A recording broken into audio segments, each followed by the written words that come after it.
Eh bien salut à tous, c'est Gravenilvec pour ce 5e épisode sur le développement en Java. Et donc aujourd'hui nous allons attaquer une nouvelle notion dans laquelle je vais vous apprendre à créer des boucles avec ce langage. Donc les boucles c'est quoi? Ce sont tout simplement des éléments qui vont vous permettre de répéter plusieurs fois des instructions tant qu'une condition est remplie. Si ce n'est plus le cas, eh bien elle va tout simplement s'arrêter cette boucle. Mais là vous allez me dire, mais à quoi ça va nous servir dans un jeu vidéo, dans un programme ou même dans un calcul? Eh bien tout simplement, on peut imaginer un jeu avec un joueur, eh bien tant que le joueur n'a pas gagné ou tant qu'il n'a pas atteint un certain nombre de points, eh bien on va effectuer différentes actions. Par exemple, l'instruction d'afficher le score, de mettre à jour ses coordonnées, etc.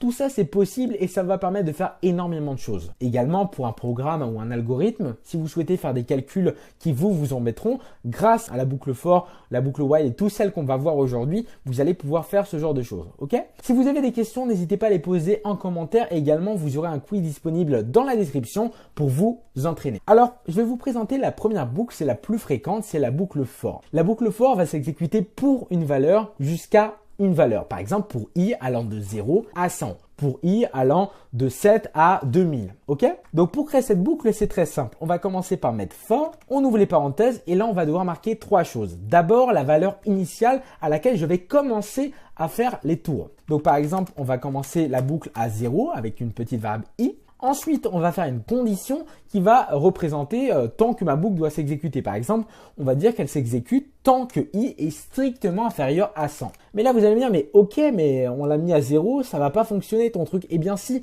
puisque à la fin, il nous montrera une dernière chose, c'est le modificateur. C'est ce qui va permettre de modifier à chaque tour la valeur. Par exemple, ici, on va pouvoir ajouter 1 à chaque tour. Dans ces cas-là, après, on aura 1, 2, 3, 4, 5, etc. jusqu'à 99. Pourquoi j'ai pas dit 100? Puisque là, j'ai dit que c'est strictement inférieur. Dans ces cas-là, elle va s'arrêter juste avant le chiffre 100. Donc là, je vais mettre un petit i++ pour venir récupérer la valeur de i et rajouter 1.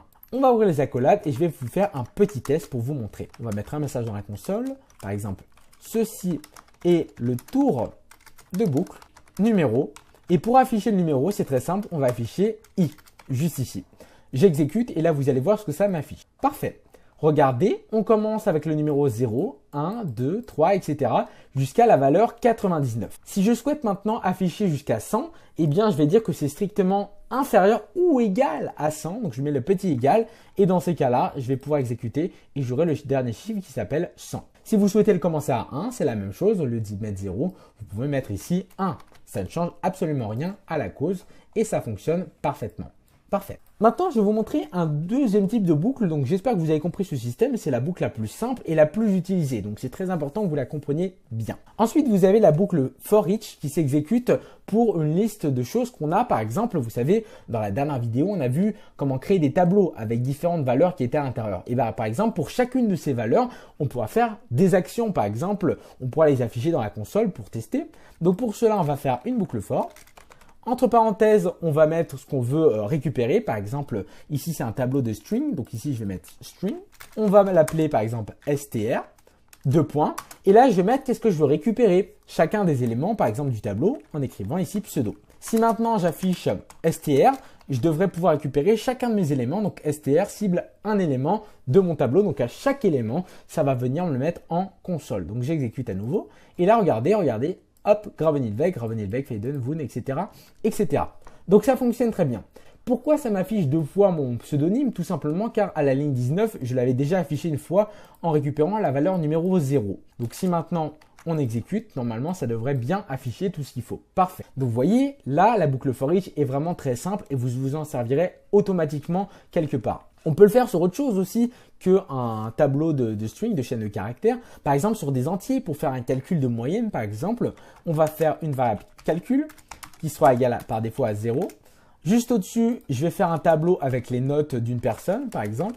Donc là, note, ce sera égal à un tableau. Donc ça, c'est ce qu'on avait vu, bien sûr.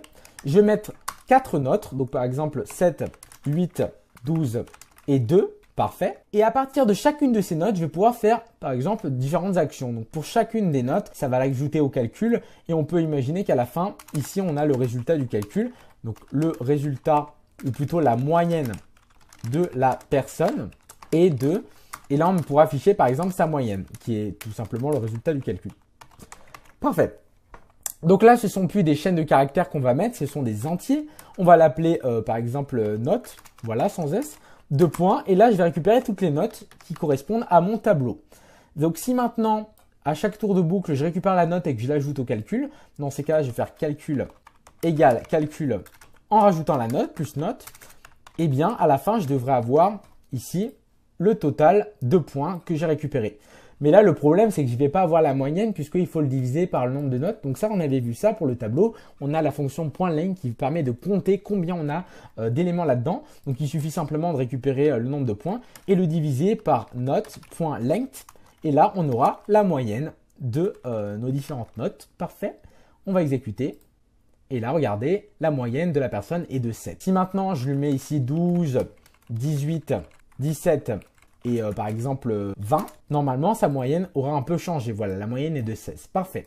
Donc vous voyez, c'est vraiment très simple et grâce à ça, vous voyez, à chaque vidéo, j'améliore un peu le principe de notes et de d'autres choses aussi. On se base sur des exemples concrets pour vous faire un peu comprendre le système. Donc maintenant qu'on a vu la boucle for each, on va voir une autre boucle qui est aussi utilisée un petit peu moins, c'est la boucle while. While, ça signifie en français tant que, donc tant qu'une action est répétée ou n'est pas prise en compte. Donc je vais supprimer ceci par exemple.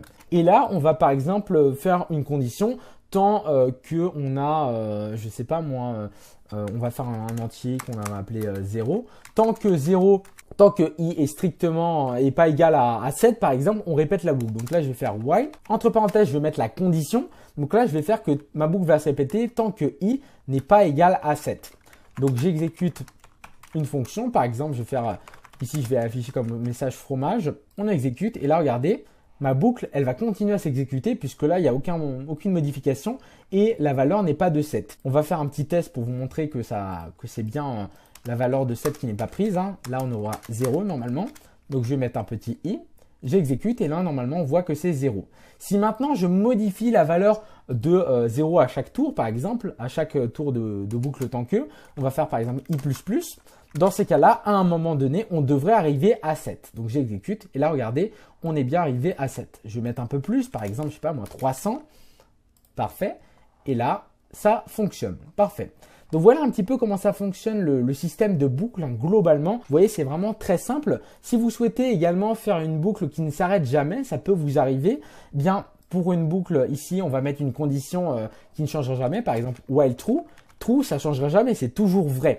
Donc dans ces cas-là, ça va toujours mettre ici la valeur. Donc je fais exécuter, regardez. Là, elle va jamais s'arrêter ma boucle. Donc évitez de faire ça parce que ça peut faire bug.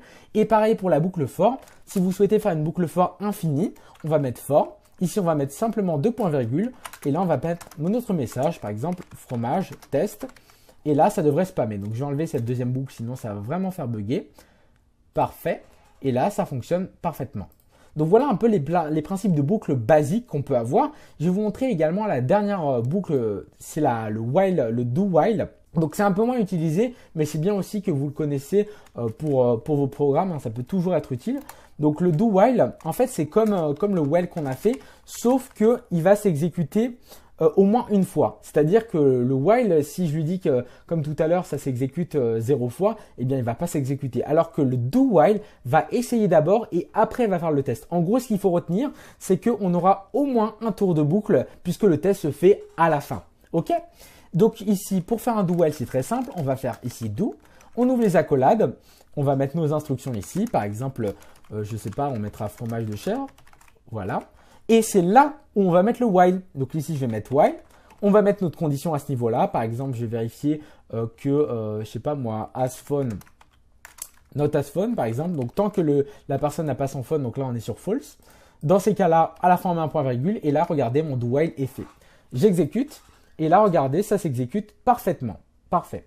Donc ça fonctionne un petit peu comme ça, ce principe. C'est vraiment très simple, hein. Il n'y a pas beaucoup de choses à apprendre sur les boucles. Essayez de vous entraîner à faire ce genre de choses et vous verrez que c'est vraiment très simple à utiliser, peu importe votre programme. Ok ? Donc j'espère en tout cas que cette petite vidéo vous aura plu. N'hésitez pas à la liker, à la commenter, à vous abonner à la chaîne, à faire le quiz qui sera en description pour vous entraîner. Et bien sûr, si vous avez des questions, n'hésitez pas à les poser en commentaire. C'était Gravenilveig, ciao à tous, à la prochaine. Hey, hey.